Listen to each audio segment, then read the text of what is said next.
Welcome to day 3 of Career Bootcamp 2025, where you'll be unlock the secrets of building a successful career. Please note that the session will be offered in English and French simultaneously. To view the French session, please return to the Zoom lobby and join the French session. Afin de visionner la session en français, veuillez retourner au lobby et cliquez sur le lien pour la session française. Kwekwe minu kijidad. Minu pija nanashanabi aki. I would like to begin by acknowledging that I'm here on traditional, unceded territory of the Algonquin Anishinaabeg people. My people, the Algonquin, have lived on this land since time immemorial, and I encourage all of you to acknowledge the land you're on as well. Career Bootcamp is the largest conference in the Government of Canada, and the only goal is to support you in your career journey. As we move through today's session, please share your questions by using the Q&A button. You can vote for questions you like by clicking on the thumbs up button. As with all FYN sessions, this session, we will be recording these so you can go back and check out the recordings and the insights at a later date.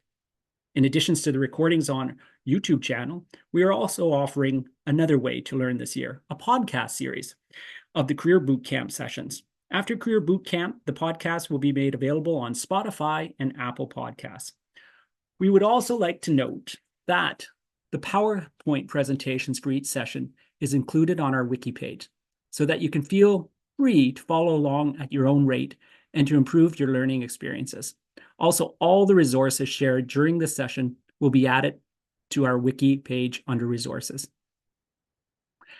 My name is Todd Kuyak. Todd Kuyak Nadishnakas, Anashinabi Nini, Pikwaknakdan, a Madawaska Nidojaba. I will be your moderator for this session. As a description of myself, I am a male with short, dark hair and a growing more white beard than black over the last few years. Before we get started, we have a couple of quick polling questions. And this is a test. It's not a test, it's not an exam, and it's not mandatory, of course, but it's a way for us to see if our system is working, and it's also a way for us to see, how familiar you are on this on these subjects. So how familiar are you with the impact of global trends on Canada's public service?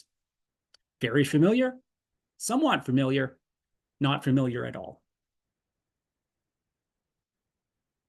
And we'll give you a couple seconds to find your button, and you can click in on that. Following that, which global issue do you think has the most significant impact on the public service? In Canada, climate change, digital transformation, international security, economic inequality, and my favorite, other.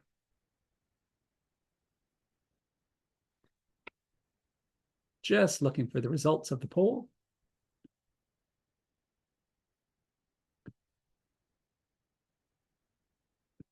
And this is very good. We have only 1% of you are very familiar. So that's good because you can always learn something new, I'm sure, but somewhat familiar and not familiar at all. This is fantastic. I think this sets us up very well for us to have a meaningful conversation today. Now, which global issues do you think has the most significant impact on the public service in Canada? Well, this is interesting. Climate change, of course, 13%, but digital transformation, and we have a couple of really good people to talk about that today, 37%. International security, economic inequality, and other at 8%. So this is very good. So our system is working. So learning objectives on the screen. We would like to, I would like to start to introduce our panelists, if I could have them come onto the screen one by one. I'm going to start with Elizabeth. And Elizabeth is a Governance and Public Administration Officer at the Division of Public Institution and Digital Government, the UNDSA. The focus of her work includes the coordination and organization of the annual UN Public Service Forum, engagement in the UN Public Service Awards program, as well as the organization of various capacity development workshops. Substantively, she focuses on innovation in the public administration, prioritizing the engagement of women and young people in the public administration. And as I found out, very interestingly, has lived in Canada a few times over her career. And I believe you lived in Saskatchewan for a short period of time, as well as Ottawa and Vancouver. Yes, I've basically traversed the entire country. So I won't ask I've which was seen your, some places. in order to remain diplomatic and very United Nations centric, we'll make sure not to ask you what was your favorite area. Very well, thanks. Okay. After that, I would like to see if we can bring on Derek Alton. Derek is the Community Insights Lead for Apolitical, a global social learning platform for public servants. In his role, he fosters connections and the sharing of best practices in public service around the world. Derek has spent the last 15 years studying how to foster public sector innovation in the digital transformation. So I was saying we have a couple of very good people that can speak to us about digital transformation today. And I understand, Derek, you worked at PCO for a short amount of time, someplace that I hold dear to my heart. Yeah, I started my political career with the Privy Council office, working on the electoral reform file when that was part of something the government was doing. And but most of my time in the government of Canada was actually spent in Treasury Board Secretariat, working on digital transformation. And I did a small stint at ISED before hopping across the pond. And I'm now actually, as you might be able to see, not in Canada. This is a building that is twice the age of Canada. I am now in jolly old London, England. So. That is fantastic. That is fantastic. All right. Well, I can't wait to hear more from you. I'm going to turn now to Jake Hirsch Allen. And Jake Allen is a senior fellow at the Days, focusing on inclusive technology and skills as an advisor to Apolitical. Most recently, has been building public-private partnership in workforce development and higher education for LinkedIn. Jake also advises the Mila AI Institute impact investors, public sector leaders, and startups, including on responsible tech and AI governance. Jake and I were talking earlier, and he's told me that he's been working for the Canadian government since he was 12 years old, starting in IT at the Canadian Embassy in Washington. So I'll let him explain how he got around those nasty rules around about working at the embassy at age 12. And I'm really happy to welcome him here to our session today. Thanks so much, Todd. To be clear, the dependents of foreign service officers often get an exception, particularly, for instance, in Washington, D.C., where they are allowed to bypass a heck of a lot of rules around employment, from age to residency and citizenship. And so in this case, I was working at the embassy, literally like under people's desks, plugging things in. And maybe a story from that time, we rolled out the first BlackBerries in America to our employees, and I had to explain to Verizon that there was a phone with a keyboard on it that had to send emails through servers in Canada in order to get them back to America. And you could imagine those conversations were pretty challenging for a 13-year-old. Jake, I think you should have been in the movie. I wish. I wish. Well, that's great. Well, why don't we get started? I really am looking forward to hearing from each of you. We had, some parts of where we decided that you would be speaking a little bit. So, Elizabeth, would you mind just give yourself a little overview of what you hope to get to have the participants learn today?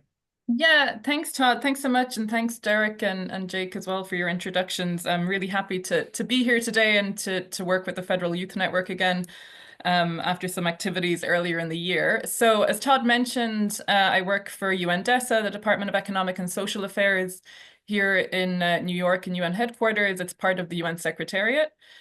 Specifically, I work for the Division for Public Institutions and Digital Government. So what I wanted to do today was just kind of through my presentation and then through the Q&A, talk a little bit about our work kind of at the global level, working with different governments and in different settings, and then try to link that a little bit with the focus, particularly on young public servants as they join the service and the different kind of needs that they might have. So that's kind of what I'm looking to do, but I'm also open to the conversation going whichever way it goes. I love that. I think that's just fantastic. Thank you so much, Elizabeth. Derek, over to you. Excellent. Yes, well, just to give a quick plug for Apolitical, for those of you who don't know about Apolitical, we're a global social learning community for public servants all over the world. Our community is made up of 250,000 public servants from 160 different countries. That said, our second biggest community is actually Canada. There are think we're just under 70,000 public servants across Canada, all levels of government, including, I believe, around 35,000. About half of that is from the government of Canada specifically. And as a learning community, our goal is really to provide resources to help public servants learn, help public servants continue to hone their craft and get better at what they do, to make government work better. And we do that through events like this. We do webinars, a couple webinars every week on a range of different topics, but we also have online courses. We are one of the largest repositories of articles that are written by public servants for public servants. You can write an article yourself on Apolitical if you like. And the thing that I'm super passionate about is we also have global communities of practice. We have 40 different global communities of practice on everything from artificial intelligence to neurodiversity in government to systems thinking, and including one that we've been working with the Federal Youth Network on for new public servants, people like yourselves, to help you with your journey to get into the government and really have a big impact as soon as you can. That's fantastic. Thank you so much, Derek. Going to move on to Jake now. Thanks so much. So super excited to be here in my own capacity. I'll compliment Derek in the sense that I advise Apolitical, and highly recommend folks engage there. I think it is the reason I advise them is because of it being the most impactful community for civil servants around the world. And I couldn't be more excited about Canada being the second largest community within Apolitical. But I think I'm coming to this conversation from a few different perspectives. I have, of course, worked for the federal government, with governments right around the world, particularly during the 10-year time that I spent at the 10 years I spent at LinkedIn. Most of that time was spent building public-private partnerships right across North America. And so by the end, I was working closely with Microsoft, which purchased LinkedIn's public-private partnership team, and engaging governments at the state level, at the national level, even at the county or municipal level, often working with a governor's office or a mayor's office or a minister's office on an initiative, again, in collaboration with Microsoft and LinkedIn. And I want to make this as practical as possible as well, because I know a lot of the questions that we've prepared and that likely will come in will be sort of more high level and policy oriented. But I've spent a ton of the past decade on career development, on sort of the really concrete aspects of what is the best way for you to up level, to upskill, to find the right connections, LinkedIn, in order to get the next job that you want, or even just accomplish, an objective within your current job that requires networking, et cetera, and career growth. And so I'm happy to answer questions in that respect. I'll offer a couple classic LinkedIn tips to kick things off. Feel free to connect with me. Of course, all of our LinkedIn profiles are in the chat, so I'd actually recommend connecting with all of our panelists. But the trick, in my opinion, to doing so well is to customize your connection request. If I don't know you, if I haven't met you in person, I'm only going to respond. I'm only going to accept a connection request if you have customized the message in it. And there's a way to do that both for mobile and desktop, to explain why it is that I should be connecting with you. And the other thing that I'll recommend is when you're trying to engage someone, often in a coffee chat or a Zoom call, in order to ask about a position or to network for other reasons, I would recommend two things. One, during that conversation, try to elicit other people that they can introduce you to talk to. Often that's easier for them to do, as valuable or more valuable for you, and puts less pressure on them to sort of help you with a job or deliver an objective for you. And two, make it really easy for them to do that. So, for instance, draft the email for them to do the introduction to that person. And then when you send it to them afterwards, make it clear that you won't be offended if they don't send it, but it would be great if they did. So I'll leave it at that for tips for now and pass it back to Todd. Jake, that's just amazing. I love the networking tips, and something that even at my advanced stage of my career, could probably definitely benefit from. So thank you for that, Jake. Okay, well, I Cheers. think did anyone want to jump in, Elizabeth? No? Okay, sorry. I heard somebody say yes, and maybe it's somebody else online, but I think we should jump right into the questions and answers. I think this is an opportunity. Usually it's a 45-minute lecture at a university, and you don't have enough time for questions. I think the format of this is to be interactive, and I'm already seeing a lot of questions online that are coming in. Lots of, my goodness, the votes are coming in already. Probably just to start us off, I just want to, again, to give people a little bit of time to perhaps formulate and to read over other people's questions. But I would like just to ask maybe you, Elizabeth, In your experience, what are the most pressing global challenges that the governments are facing today? Thanks, Todd. Thanks for the question. And I agree. It's better to hop into everything than kind of go through the lengthy presentations. But just the presentation should be online for anybody who wants it. And maybe just to give it a little bit more context, my work in the UN, again, I work for the Department of Economic and Social Affairs, which, as you may or may not be aware of, we have 17 Sustainable Development Goals in the United Nations as part of this 2030 Agenda for Sustainable Development that all member states signed up to in 2015. And UNDESA is really the kind of the home of those goals, and we do a lot of work around ensuring that those goals are progressed at international and national level. So our work is mostly or is basically completely guided by the Sustainable Development Goals and other international development objectives. So from our perspective, from the Division for Public Institutions, we really use the goals as kind of a basis for our work. So that's maybe just to kind of give it a broader context and for people to kind of understand what it is that we're doing. So then when it comes to, the question of, what kind of global challenges or trends are governments looking at? I mean, from our perspective in DESA, I mean, it's everything from climate change to health issues such as the COVID-19 pandemic and other health issues that are happening across the world when we look at least developed, developing, and developed countries, so across the entire range of the world.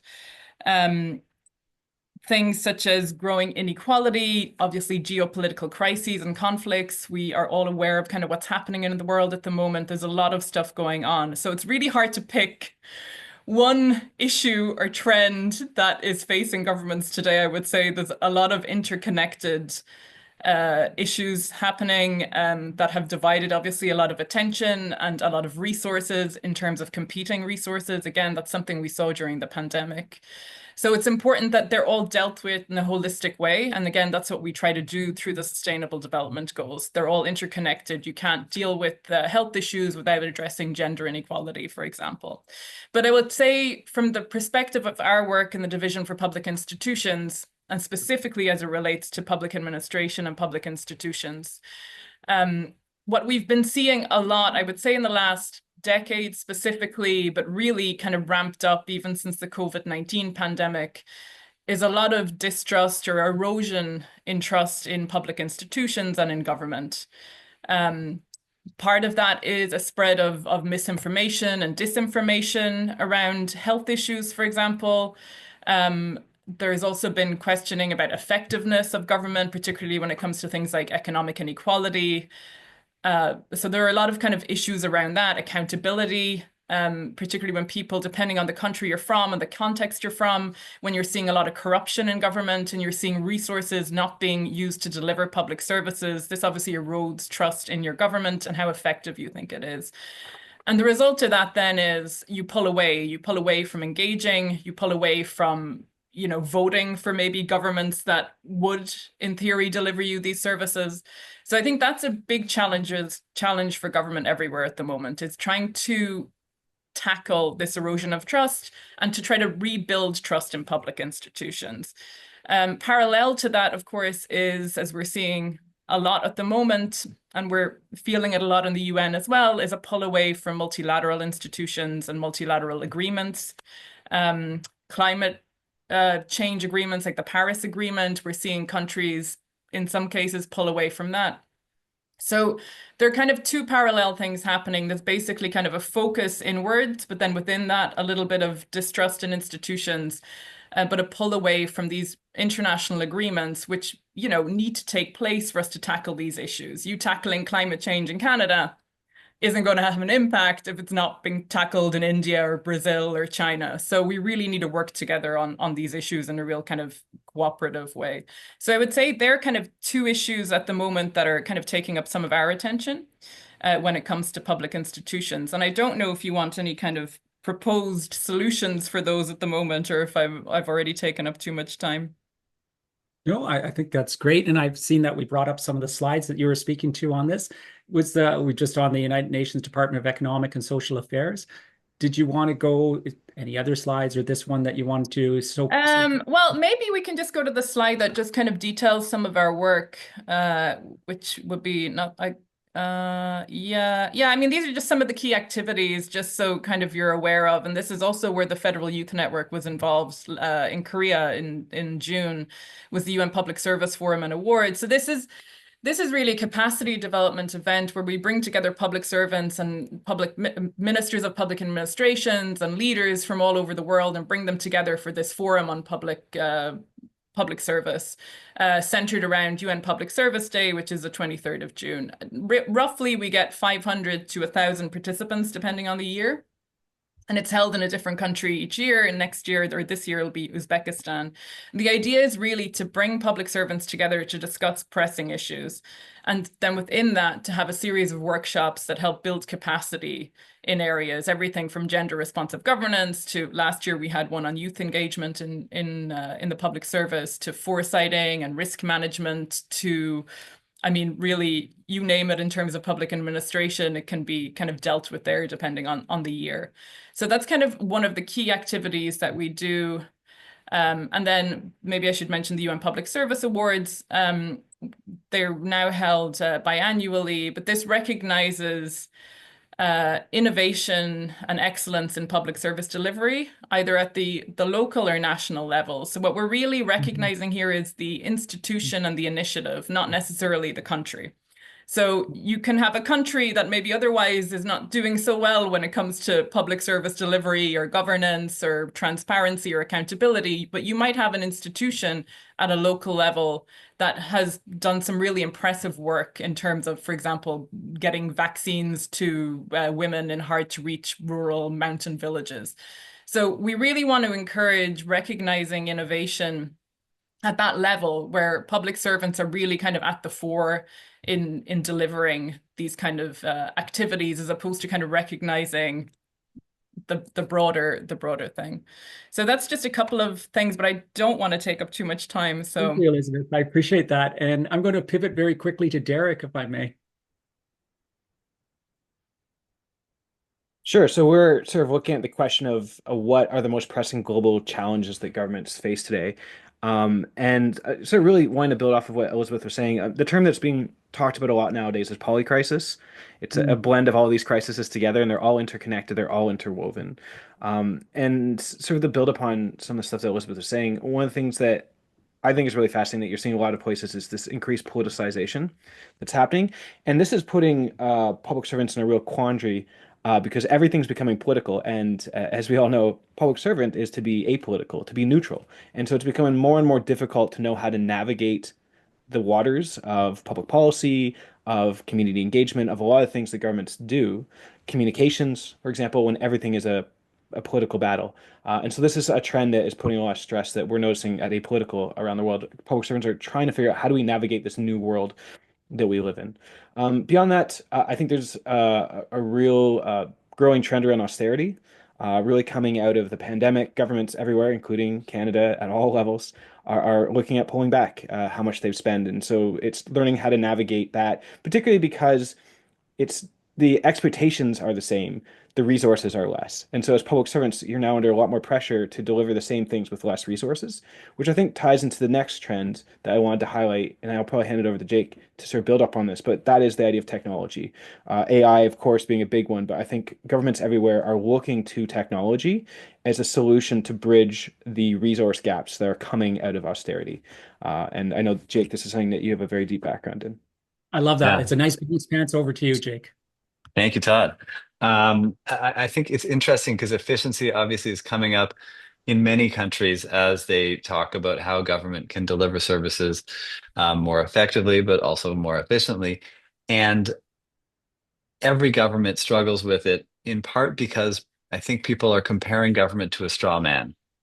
In many cases, people are comparing government to a private sector, which, sure, as a whole, may offer examples of greater efficiency, but rather is actually doing so selectively. And when you actually compare it to the entire private sector, government compares quite equally as a human means of delivering things like services, which often are aided with technology and sometimes hampered by older technologies, et cetera. And so I think what is actually more the case is exactly what Elizabeth said, which is that governments are struggling to convey, to communicate their value, their efficiency, and even the services that they're delivering as they compare to the private sector or a straw man alternative that, again, doesn't really exist in the real world. And so I think that one of the greatest challenges these days for governments is, instead of focusing as much as they do on the technologies, instead of being as responsive or reactive as they are to sort of the latest crisis, rather to build the broader narratives about the incredible value that they provide. Without government, people often forget, and I actually think the vast majority of citizens and residents forget that without government, we wouldn't be able to live in these massive societies that we do. There's no way that a country like Canada, which spans, 5.5 time zones, et cetera, could possibly exist unless we had this incredible institution called the Government of Canada. And maybe one last point there, because I often feel, having grown up in Ottawa, that there is a bit of a sense of isolation there. That folks in Ottawa see other folks in government, don't engage as much with the private sector or with the rest of Canada. And I think that is actually a missed opportunity. I think there is this incredible need on the part of the rest of Canada to understand better what government is. And half the time they don't even understand that need. And it's actually on folks in Ottawa and sort of folks with the federal government spread across the country. It is their obligation to reach out and to connect and to learn from and to teach the rest of Canada the incredible value that government provides. Thank you so much for that. And again, from a global perspective, I can see this is not something that we're just working on in isolation, that this is something that applies to many of the countries that you've lived and worked in. I'm going to jump Yeah, into Todd, maybe let me just add one more thing, because I didn't add an international perspective. And I think this is an area where Canadians struggle, which is pride in government doesn't come naturally. Pride doesn't come as naturally, maybe, to Canadians as it does to others. We tend to be quite modest. And yet, I think you have to exhibit pride in order to tell the story, in order to build the narrative of the value of government. And that's where I think other countries actually do a lot better job than Canada does. Even the provinces sometimes do a better job than the federal government at expressing the pride of civil servants and pride in the government as a whole. Sorry, apologies for interrupting. No, that's great, and I'm glad you went down that path a bit more, because we are talking about the global challenges and global opportunities that exist out there. So yeah, being able to compare what we've seen abroad, where we've worked abroad, and how Canada is often viewed by our partners overseas. So maybe I can jump into that, and we're going into the questions period now. And again, so impressed with we've got many open questions. They're still rolling in. And we'll get to those. I just want to ask to you, Jake, perhaps since I have you on the line, can you share some of the lessons from your work in other countries that could be applied to improve the public service in Canada? And that is, what works elsewhere that we don't do in Canada as often, and we don't have to get into the reasons why, but something that you've observed in your line of work. Absolutely. I'll give two examples. One is sort of an obvious one, but it's one that I think bears constant reminding, because it is so apparent in Canada that we are perhaps the single most risk-averse country on the planet. And that, of course, is concentrated in government and among civil servants for very good reasons. And so I'm glad that Todd didn't ask me to get into the reasons, but rather what I'm going to suggest is that both with their own careers and with their ambitions as a government, with their projects, et cetera, that we take more risks, that we are that we as a government are be more willing publicly to fail, because it is only through failure, it is only through risk that we are going to grow. And it is through that combination of regularly trying and failing that science requires, but also that growth requires, that I think Canada will achieve more and faster, because right now we are being hindered by a degree of risk aversion that is evidenced throughout how we do government. So as an example, I've worked with both Canadian and US governments at length over the past decade, and nowhere are there more pilots, nowhere are there more tests that don't actually end up in larger scale projects than in Canada, in part because we see those tests as low risk, and then we don't follow on. And I think what we need to do is take the bigger bet that we could actually run the full project. And it is through that ambition that we will then, perhaps it'll fail, but we'll learn more than we do if we don't risk enough to actually put our hearts and minds into it. So risks is one. And then another interesting one that I think we don't realize, certainly in the federal government, is such a hindrance to Canada, but can be overcome, is FPT, Federal Provincial Territorial Relations. And the reason Mm. I say that is because I love federalism. I think it is an incredible idea, particularly theoretically. And I think that the reality of it causes so many problems for Canada, particularly for the federal government of Canada, in part because of like if there's two solitudes in Canada, there's the one that we all talk about, Quebec and the rest of the country. But I think the much more important in terms of what is negative for Canada solitude is actually the solitude of federal versus provinces. And if there was more communication across those lines, there was more openness. I mean, a lot of folks actually move back and forth between the public services, but it's still a tiny percentage of each of those public services. And I think if we can learn more across federal and provincial lines, and that of course includes municipal governments, local governments, et cetera, that we will actually unlock a huge amount of learning and collaboration and potential in Canada. It's a really great point. I really like that. Derek, I'm going to ask you just a slightly different question from what we posed to Elizabeth at first, but wondering if you might, from your perspective, what trends in global governance should Canadian public servants be aware of as they navigate their career? Actually, can I jump onto the last question Yeah, quickly? sure. Absolutely. I love Jake got that. me all excited about some stuff. I just Let's make this more like a podcast. That I really like that. um, yes, this is how you know that this is not planned. This is not we're all real. You can tell Vamos that en vivo. exactly. We're real people. That's something we should clarify. We have to clarify now with all the AI that's out there. Right Anyways, on. I think one thing I really want to emphasize is this idea of breaking out of silos, which I think is really important. Silos are a trend of governments everywhere, but I think because of the nature of federalism, because partly because of the work from home, has also really increased silos and decreased the casual bump-ins that were happening. Extra work needs to be done. So as new public servants, I really encourage and push you to build out your networks, intentionally break out of your silos, build those soft networks through going to events, through getting out there. Because that's so key. A lot of these issues, particularly in Canada, it's FPT. They bridge that, and not only just FPTs, but also the private sector, civil society. These are messy, complex things, and you need these soft networks to get things done. They're so important. I mean, I'm sure Todd will tell you how much work actually gets done after hours in governments because of these soft networks that have been built over a career. So if you want to get yourself to a place where you're in senior leadership, it's important to build these soft networks because you're going to be using them a lot.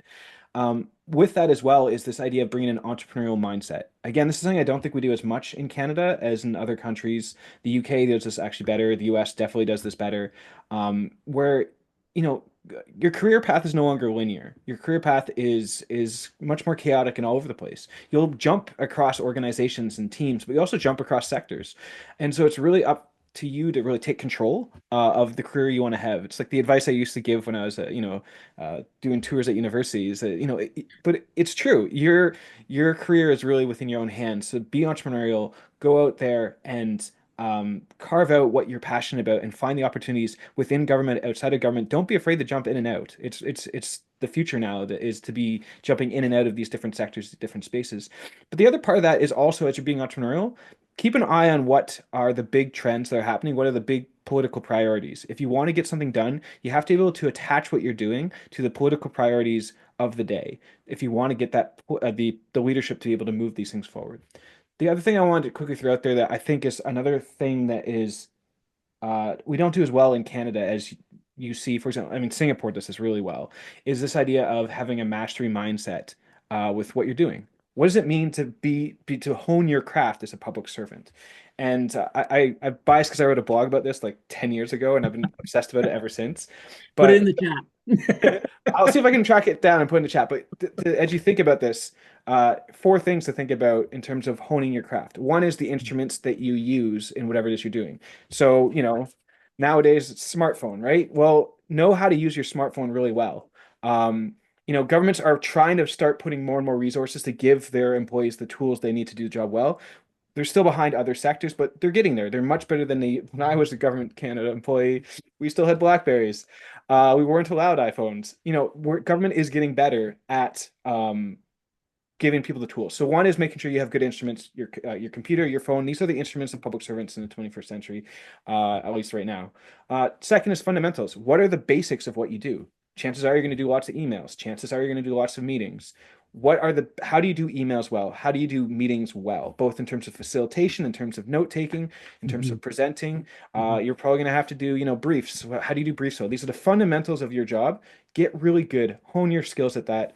Apolitical, we've got a writing community of practice, for example. Go to places like that. The Canada School of Public Service has resources around this as well. Find resources, get better at that. Find mentors, hone your fundamentals. The next thing is what I call the science and art of strategy. And strategy is just really about patterns, right? That there are patterns that exist within the work that we do. The science is to understand these patterns. The art is to then understand how to build, combine, and reconstruct them. And I think learning these patterns is really important. And again, this is where mentorship is huge. Find mentors. They are the ones who've been in the trenches. They know the patterns intuitively. Ask them, learn from them. Join communities like the Federal Youth Network to learn about these patterns. And then the final thing is just practice. Practice, practice, practice. You got to get in the reps in whatever you're doing. And you're gonna fail sometimes. That's fine. Like Jake said, be more comfortable with failure. Take small risks. Small risks. Don't take big risks, but small risks are okay. Yeah, those are the sort of the advice I give. I know I didn't answer your actual question, Todd, but I'll It stop doesn't there. matter. We have it. We have a recording of it. We'll just edit it out. So it'll put me in AI that I'll actually ask the right question the next time. Listen, I'm going to jump into some online questions because, like, again, we've got over 600 people online watching this live right now, and they're putting out some really good questions. The anonymous attendee is asking so many questions. I don't know who this person is, but they're really smart. They're asking all the questions today. So I'm going to ask to you, Elizabeth, what are some examples of successful international collaborations between governments that have had a positive impact on public service? Now, this really does get into that global work culture idea, like seeing where good things are happening outside of our silos, as Derek was saying. Thanks, Chad. Yeah, and again, I mean, I could also follow up on what Derek and Jake were saying on that last question, So but go ahead. I'll refrain myself at the moment. I might try and bring it into this.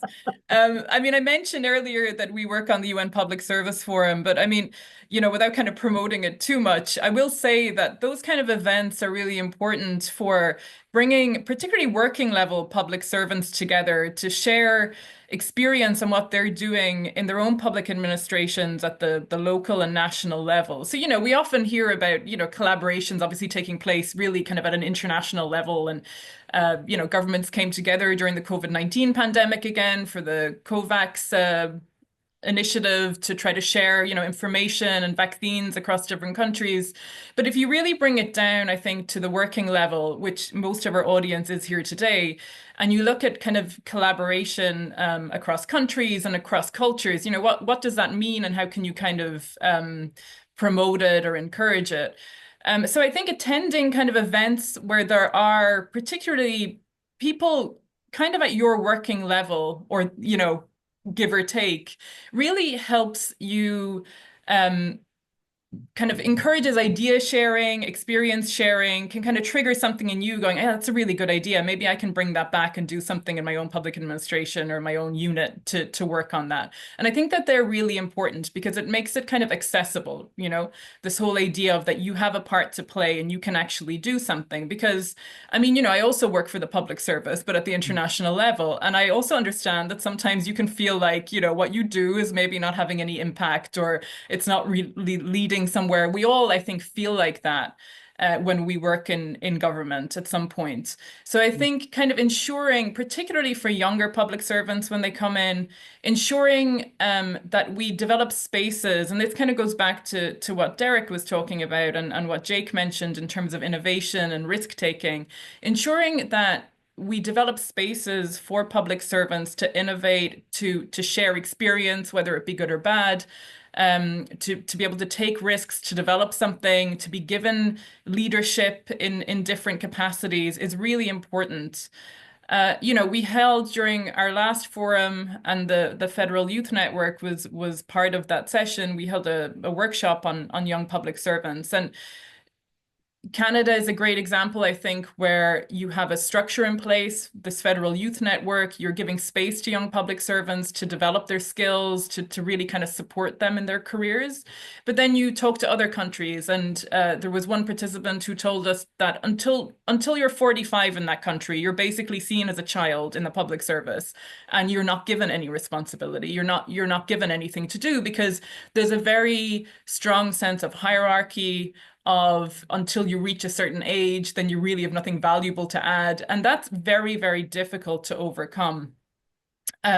So I think ensuring that we have kind of places to kind of share experience is really useful. That kind of informal collaboration as well, to have platforms to kind of talk with each other and bring it back and see how we can implement those things in our own work is useful.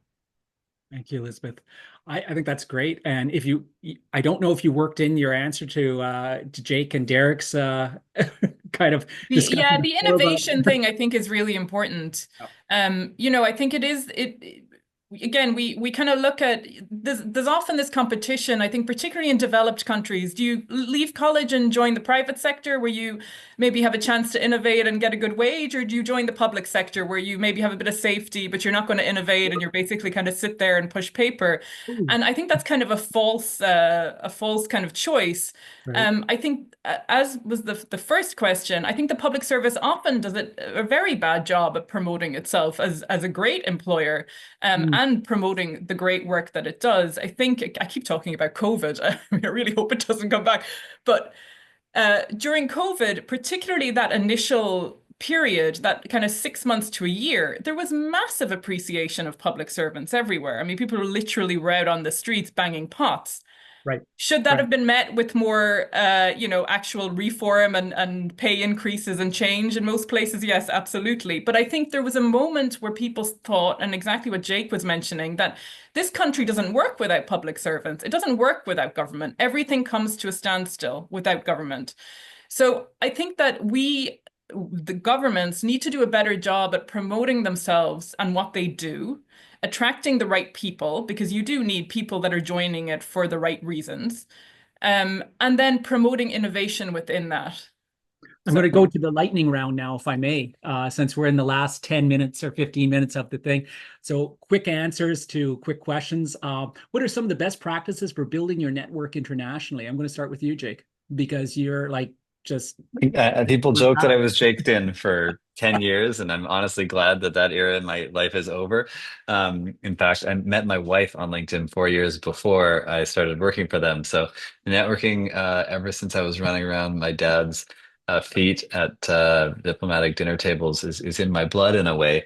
Um, and I think that the hardest part, particularly for civil servants in Ottawa, is to get over um, the fear and the complacency that comes with being in a government that doesn't have a ton of international ties. If you were in Brussels, if you're in Geneva, if you were in a place where there is constantly a flow of international folks coming through, it would just be second nature for you to be hobnobbing with those from other countries who speak different languages and come from different civil services. And Ottawa, literally geographically, is quite isolated in a way. And I know not all federal civil servants are in Ottawa. In fact, I think many of you will be distributed across our country, but most of you will be in Canada. And even as a country, we're a bit isolated by two oceans, et cetera. And so what I would suggest is first overcoming that feeling, the imposter syndrome feeling of like it's not normal to just reach out and connect with somebody. Because on LinkedIn, it is totally normal as long as you do what I said earlier, which is let the person know why you're reaching out. And I'll add one thing that I didn't add earlier, and this applies both to those coffee chat conversations and to your LinkedIn outreach or your email outreach, which is you want to explain what value you're adding when you do that Mm, outreach. mm, You want to be reaching out to somebody to explain how you're going to benefit their life or community or country or government or whatever. And often the easiest way is just with information. If you're reaching out to them, there should be some mutual subject of interest. And if you know something about that subject, it's likely not 100% overlapping with what they know about it. And so being able to drop an insight, a link to an article, a link to something on Apolitical or somewhere else, I think is super valuable. And in fact, I know because we're not going to be able to, speaking of insights, get them all out on this call, that Derek in particular was planning on posting some questions onto Apolitical. And so he can explain that a lot better than I can. Derek, let me throw it over to you and then you can throw it back to me Sounds if that fun. works. I love this, guys. You guys are making my job easy. Eric. If it doesn't show already, Jake and I have known each other for many years. Well Yeah, before we worked for Apolitical, that's for sure. yeah, long before apolitical. Not quite back to when Jake was, 12 years old, showing people how to use a smartphone and stuff. But yeah, so one of the things I'll just quickly mention, there's so many questions are coming in. We're obviously not gonna get to all of them. So the idea is we've been working with the Federal Youth Network to create a new public servant community on Apolitical that you can all join very quickly and easily. The link is in the chat. We can share it again. Any questions that we don't get to, we will post them in the community and we'll get to them there. So, don't worry if we don't get to your question here today, because there's so many questions, we will get to it asynchronously in the Apolitical community, which is a great place you should join. And there's lots of other communities there as well. So That's great. Well, listen, I'm going to give a shout out to Matthew Ho, who actually put his name beside his question. So I'm going to ask, any of you can jump in. Elizabeth, this would be great. How do public servants around the world remain a truth to power in a time when governments around the world have become more politicized and divided? So again, this is a global question, perhaps a little close to home. Answer it the best you can, Elizabeth. Yeah, I mean, I think it was Derek that mentioned it earlier. I mean, as a public servant, you really are supposed to be, neutral and apolitical, and that's why we join the public service. And you are, obviously supposed to kind of stand the different winds that come in terms of politics, which can be easier said than done. I mean, we're all human and we respond, kind of to what's happening around us. But I think kind of, in theory, I think at the national level, but certainly at the international level, we have 11 principles of effective governance. We have standards of education around governance and public administration. And there are principles, ethics, accountability, transparency, all of these things that we sign up to as public servants. And I think that we have to kind of constantly remind ourselves of that in our work to ensure that we are doing what we have set out to do. But I will say that obviously that is easier said than done, depending on who comes into power. I mean, I think that if it's kind of a country where you've one party or the other, I mean, Ireland, where I'm from, it doesn't shift all that much, right? It's kind of within the same sphere. But obviously where there are large changes, that can be very difficult. It can be very difficult to kind of to go into work and do your job when these things are happening at a higher level. So that's kind of the answer, but also keeping in mind that obviously it can be quite tricky. But yeah, I don't know, Derek, if you wanted to add to that. well, I just quickly threw in the chat. I mean, I think the biggest thing you can do, again, public servants are neutral as you can be. But the things you can do is one, lead with data. Show the data that backs up what you're trying to present. Second is lead with the communities most affected by it. Let them be the voice for this. And the third thing is tie it to the priorities of the government that you have. They have priorities. If you can tie this, whatever position you're taking to those priorities, you're going to find that the door will open more easily. Maybe I'll Okay. jump right in, Todd, if that's okay. Please, Looks yeah, like you let's saw keep the it going. hand. I think evidence is exactly what I was going to say. So in some ways, Derek stole my thunder, unsurprisingly. So like lead with evidence. But as I was listening to Derek, I thought about the flip side of it because I think actually government in general is quite good at demonstrating the research behind whatever it is that they're proposing. What I don't think government's as good at is telling the story behind it. And narrative is sort of massively undervalued, particularly in government and particularly on the civil service. When folks are running for election, as part of their campaigns, it's all about narrative. In fact, often it's lacking in evidence. And yet the flip side is often true for civil servants. And so one thing I would highly recommend is trying to make sure you actually invest in sort of the design, the user experience, and particularly the story behind the services that you're delivering or the policy that you're trying to get put forward, because that's often what's going to win the hearts and minds of folks, not the evidence, even though the evidence is incredibly important, of course. That's great. Thank you. So there's a lot of interest and it's different types of questions, but they're wondering, how do we find international jobs? Since this is, sold as understanding global work cultures, how is it that, like, Elizabeth, you're at the UN? Like, that's the dream job for many people who I was want to work I was going to overseas. say contact me through LinkedIn, but no, that's not the real answer.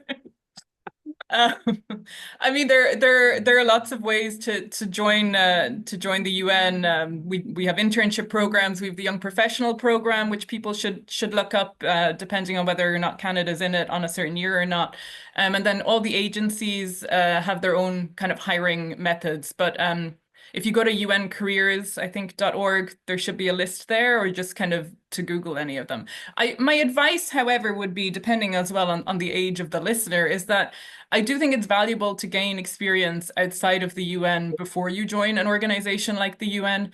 I think it's good to get experience at the local and national level if you can. I think it's far more valuable when you then go and join an international organization, because you're able to bring that experience with you, and so that it's not so disconnected. You know, when we're sitting in the UN in New York, it can all, you're drafting resolutions, you're kind of drafting policy briefs, but it can sometimes seem a little detached. And so I think when you come to an organization like that and you have the experience of working a little bit more at the national and local level, it's really important for yourself and for the work that you're doing. Derek, bounce pass to you. How do you get working? How do you get to a house that's twice as old as Canada? And Yeah. again, that's European, the country. Classic Europe. Yeah, it's amazing how many buildings are like Canada's really young as a country. I think there's a couple things. So, I mean, LinkedIn is your friend. Follow people who you find interesting on LinkedIn from around the world. Uh, just being out there and active in the space, engaging with, there's all these conversations that are happening on platforms like Blue Sky, for example. So getting into those conversations and building a profile for yourself. Blogging is another way to build a good profile for yourself. I'm a big advocate of public servants, even in your own time. I mean, obviously, understand what you can and can't say. Do your research ahead of time to make sure you don't get yourself in trouble. But that said, you'll actually be amazed at what you can do. There are programs. If you work for the government of Canada, there's Interchange, which is a program designed to help people do tours of duty in other parts of the world, and find people who have done Interchange. There's a bunch of people I know in the government of Canada who've done Interchange. Actually, gone both ways. Friends of mine who've done Interchange from the government of Canada to places like the OECD, the UN, the government of the UK, for example, but other way as well. People coming from other countries and doing interchange. So that's a good one as well. Would be a way to do it. Excellent. Jake, we can't all be running around the ankles of dinner It's guests. true. I was super lucky, and honestly learned how to network real young. And then, of course, I worked for LinkedIn for 10 years. So I'm obviously going to say use LinkedIn to find jobs. But I actually am going to go back to my beginning advice, because I think the best way, 80% is the classic 80-20 rule stat that people cite without evidence. And so I'll cite it, but note that the vast majority, instead of exactly 80% of people, get their job by networking. And I wish that wasn't the case. As somebody who's worked on labor markets and job matching and career development for most of the past 10 to 15 years, I think it would be way better if we were matched to a job based on some combination of our passion and skills, and that didn't have to do with who we know. And yet the vast majority of people get a job based on who they know. So one aspect of that is just firing resumes off and hitting apply on LinkedIn isn't going to unfortunately pay off the way most would hope. And the other aspect of it is you got to network in order to even just understand what most jobs look like. And that requires as many of those coffee chats, as many of those Zoom calls as you possibly can get.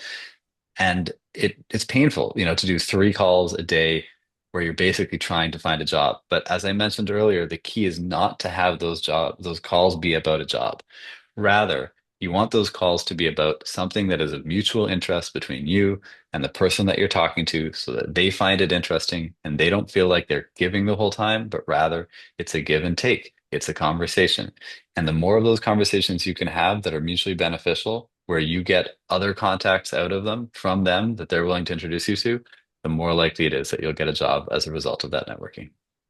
That is wonderful. Now I'm noticing the clock on the wall, and we're coming up to the end of our session here. We don't like to go right up to 2 o'clock, so it gives people a chance to go on to the next session. And I just want to thank the three of you today for your wonderful insights. I feel like I have to up my my LinkedIn profile a little bit after talking to you, Jake and Derek. But Elizabeth, I really enjoyed your perspective from the United Nations, giving us really to that global context, that connection of, what is it about, work cultures that really do bring us all together, that we do have a lot of similarities that we can apply as we're looking abroad. I see a lot of suggestions on getting abroad. Myself, I spent more than half of my career overseas. So I do know the difference of working in Canada, in Ottawa, where everything is very NCR centric. I didn't even know what an ADM was for the first 8 years of my career. I didn't realize that that was a boss or even a deputy minister. I was just focused on the ambassador and what I was doing overseas in Mexico, Chile, Cuba. So it's a different world, and you can walk in both worlds. So I really encourage everyone, please do look for the chats. There's going to be answers to a lot of your questions on here as best we can. I really do appreciate everyone today, and I know that we can, if people wish, they can go on to the Federal Youth Network, the Réseau Jeunesse Fédérale YouTube page to see this and other podcasts and other sessions. So if you want to know more about this or other topics, please check out the CBC 2025 Wiki resource page. So I just hope that we met all the learning objectives as adults here today, and hopefully we tried to keep it as light as possible.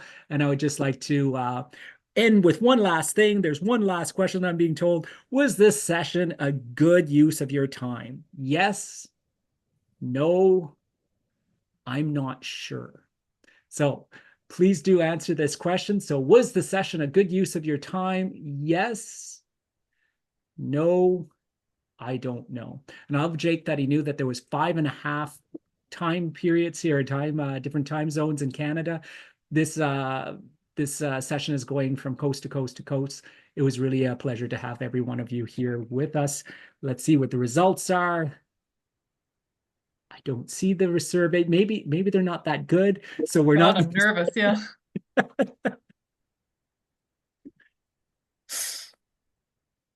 Oh, they don't share them. Okay. I don't know if we're going to get the results. Maybe that's for the session. So I'm going to thank Jake, Derek, Elizabeth one last time. And thank you so much to the technical support today.